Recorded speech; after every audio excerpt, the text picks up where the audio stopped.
વાતો થાય ખાલી, બાકી થતું નથી. કૃષ્ણ ભગવાનને અર્જુને કીધું કે આપણે યુદ્ધ કેમ કરશું, કેમ કે સામે ઉભા એ બધા તો આપણા છે. તો કૃષ્ણે કીધું કે આપણા છે તો સામે શું ઉભા છે, આપણા સામે નો ઉભા હોય, આપણે તો આપણી બાજુમાં ઉભા હોય. એટલે અદભુત છે આ યુગ, જીવા જેવો છે. મને આવો યુગ ગમ્યો જ નથી. એવો મસ્ત યુગ આવ્યો છે ને, ઇન્સ્ટાગ્રામ ને ફેસબુક ને એવી હોટલું ને એવું મજા જ આવે રાખે. પહેલાં આવું હતું જ નહીં. યુગ સારો આવી ગયો છે સાહેબ. વિચાર કરો, સત્યુગમાં કોઈ દુબઈ ગયું તો હોય ને જીવ. અત્યારે આપણે જઈએ છીએ.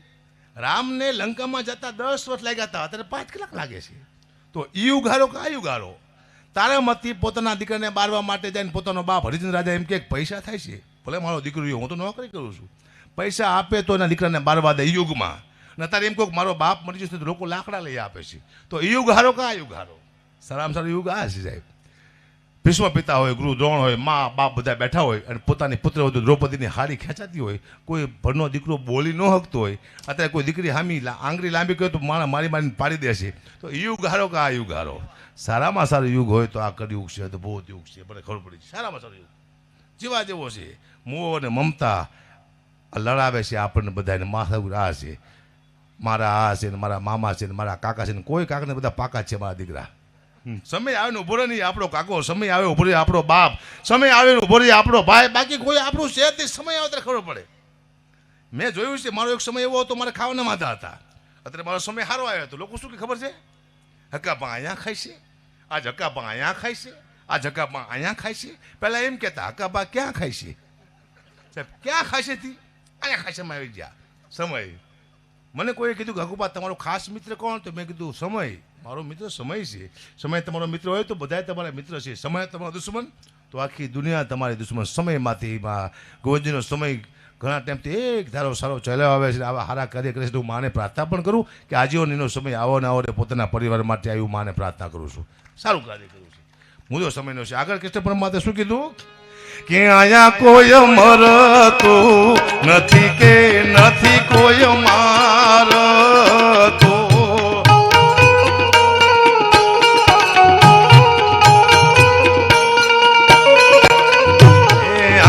કોઈ મરતું નથી કે નથી કોઈ મારતું.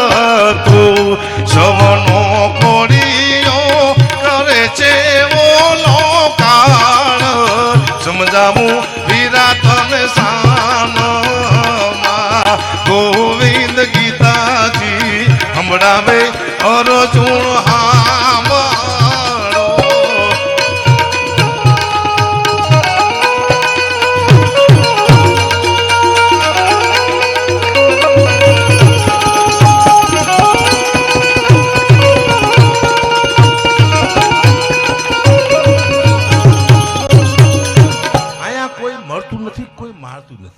સૌનો ગોળીઓ કરી જાય છે ઓલો કાર. કૃષ્ણ પરમાત્મા કે મારા કર્મ મારે પણ ભોગવવા પડ્યા.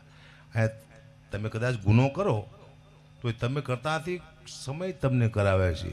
કોઈ માણા ગુનેગાર હોતું નથી, માત્ર ને માત્ર સમય આ બધું કરાવતો હોય સાહેબ. અર્જુનને કૃષ્ણ કહે છે કે આ તું કોઈ પણ મારે છે, તું નથી મારતો. વિધિના લેખ લખી ગયેલા છે, એટલા માટે આ કાર્ય કરવું પડશે. કારણ કે હવે આ દુનિયા એવી થઈ જશે, અત્યારે કોની પાસે સમય નથી. તમે જુઓ આટલા બધા માણસો આવ્યા છે, આ સંબંધિત આવ્યા છે. હવે લોકો લગ્નમાં જાય ને તો 10 મિનિટમાં પાછા વહી જાય છે. કોઈને પાસે જમવાનો ટાઈમ નથી. પણ હવે શું થવાનું છે, હવે તમે જાશો ને લગ્નમાં એટલે જમણવાર બંધ થવાના છે. તમે જાશો એટલે ચાંદલાની નોટ પડી ટેબલમાંથી અને આ બાજુ આવડે મોટા અંજીસન પડ્યા છે. મોહનથાળનું, દાળ ભાતના, શાકના અંજીસન. તમને પૂછશે, તમે ચાંદલો કરાવો એટલે પૂછશે તમારે શું ખાવું છે.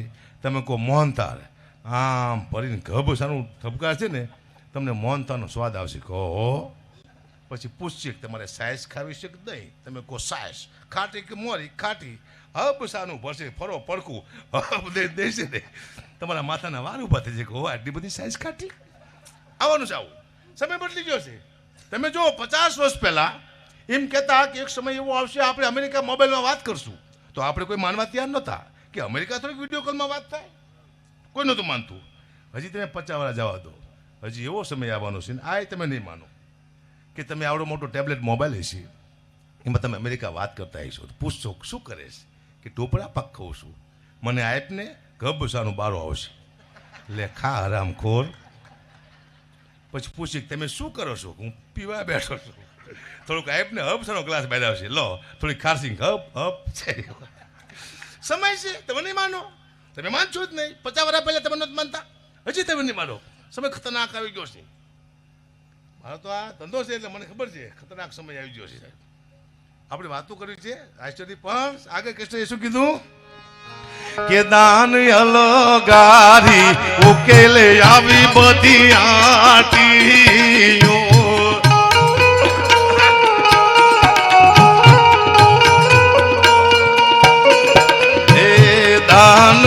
અલગારી ઉકેલે આવી બધી આટીઓ. હવે તારે લેવું હોય લઈ લે હાથ હથિયાર, સમજાવું વીરા તને સાનમાં ગોવિંદ ગીતાજી હમણાવે. હવે તારે લેવું હોય લઈ લે હાથ હથિયાર, તારે માળા લેવી તો માળા લઈ લે, હાથમાં તરવા લેવી તરવા લઈ લે. કૃષ્ણ પરમાત્મા કહે છે માળા અદ્ભુત વસ્તુ છે. મારે શું મજાક કરવાની બહુ ટેવ. એક વક્તા હતા ને મારી બાજુમાં બેઠા હતા પ્રસંગમાં, એ માળા ફેરવતા હતા આમ આમ આમ આમ. બીજું શું કરો કે માળા ફેરવું. બીજું આમ ફેરવાય કાં, બીજું આમ ફેરવાય કાં, બીજું કામ ક્રોધ લોભ કાઢવાની વાત છે, તમે અંદર નાખો, બીજું ભેગું કરીને બહાર કાઢો. તે બાપુ આમ આમ ફેરવા મને બોલો કંઈ કરું. બીજું આવું કહેવાય ને, માણસો આપણું કીધું કરે જ છે. મારો દીકરો છે, નાની ઉંમર છે એની, એને મેં હાવ નાની સાયકલ લઈ આપી. પછી સાયકલમાંથી હું ખુદ બેઠો. પછી મારા દીકરાને મેં પૂછ્યું, મેં બેટા હું તારી નાની સાયકલમાંથી બેઠો છું, તો કેવો લાગુ છું? એરાવત હાથીમાંથી ઇન્દ્ર બેઠો એવો લાગુ છું? એ કે નહીં. તો મેં કીધું શિવના પોઠિયામાંથી શિવ બેઠા હોય એવો લાગુ છું? કે નહીં. તો નાની સાયકલમાંથી હું બેઠો છું તો કેવો લાગુ છું? પછી એને મને કીધું, પપ્પા તમે નાની સાયકલ માથે બેઠા છો, તમે એવા લાગો છો જાણે બહુતર માના કુકડા માથે મહિષાસુર બેઠો એવું લાગે. મહિષાસુર કીધું મને. અને મારો છોકરો ખોટું બોલે ને.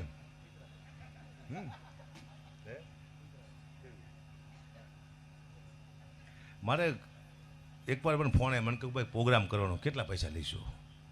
મેં કીધું 2.5 લાખ રૂપિયા. મને કે કૂતરાના રોટલાનો પ્રોગ્રામ છે.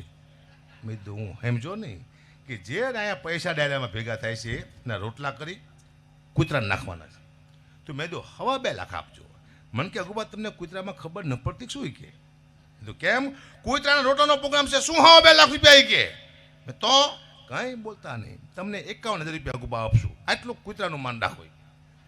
કંઈ વાંધો નહીં, 51 તો 51 કૂતરા લઈ તો લીધા, મેં કોઈને મૂકતા નથી, અમારા બાપને કૂતરાને ઠોકા લીધા. એ 50,000 51 રૂપિયા નક્કી કર્યા કૂતરાના. હું જો સ્ટેજમાંથી બેઠો તો મારી સામે 2 કાળિયા કૂતરા બેઠેલા. તો એક કાળિયા કૂતરાએ બીજા કાળિયા કૂતરાને પૂછ્યું કે આ કાર્ય કોણ છે? તો બીજો કાર્ય કૂતરો કે આપણામાં જે ભાગ પડાવવા માટે આવ્યો એ આ સાલો, આપણે 50,000 લેવા આવ્યો એ આ. પછી મને 50,000 રૂપિયા આપ્યા તે, એટલે હું ખાંડ ચોખા તેલ ઘઉં આવું લાવીને મેં ઘરે આપ્યું 50,000નું કૂતરાના પૈસાનું. પણ 15 દિવસ સુધી હું મારા પરિવારને બાયજો બહુ. એટલે મારું પરિવાર મને કે તમારો સ્વભાવ છે એમ કૂતરા જેવો થઈ ગયો. મેં તો કૂતરાનું ખાઈ ગયું. એટલે કહેવાનો મુદ્દો બધાનું નહીં ખાઈ જવાનું સાહેબ, તમારો સ્વભાવ બદલી જાય. એ 2:30 વાગે મારો પ્રોગ્રામ પૂરો થયો. મને બહુ ભૂખ લાગી હતી, પણ હોટલ હતી ને ગામડામાં, એક આશ્રમ આવ્યો સાધુનો. મેં તો અહીંયા ગાડી ઊભી રાખો, આ બાપુ આપણને ઓળખતા હશે. ગાડી ઊભી રાખી, બાપુ બહાર આવ્યા. હગુપા તમે અહીંયા ક્યાંથી? મેં તો બાબુ ભૂખ બહુ લાગી છે. એ કે રોટલા શાક તૈયાર જ છે, બેસી જાઓ. રાતે 2:30 વાગે રોટલા શાક તૈયાર.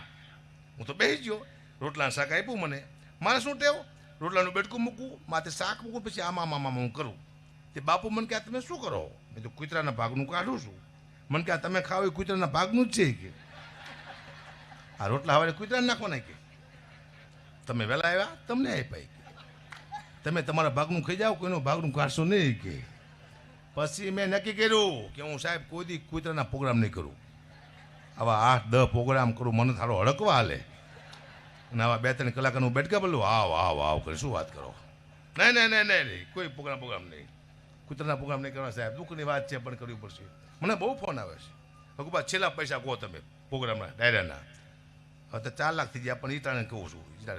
આ 2 વર્ષ પહેલાંની વાત છે. પછી તેલના ભાવ વધ્યા તો મેં મારા ભાવ વધેરા.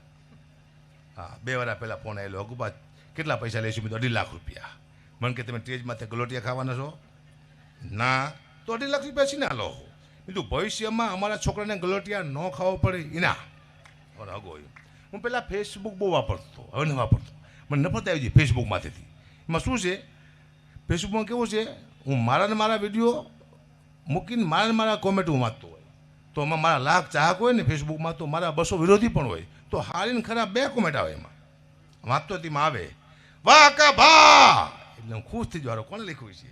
વાહ ચારણ, વાહ હવજ, વાહ ગઢવી. તા નીચે આવે, શું હાલી નીકળ્યો શું હરામ ખોર, એવું આવે લખેલું.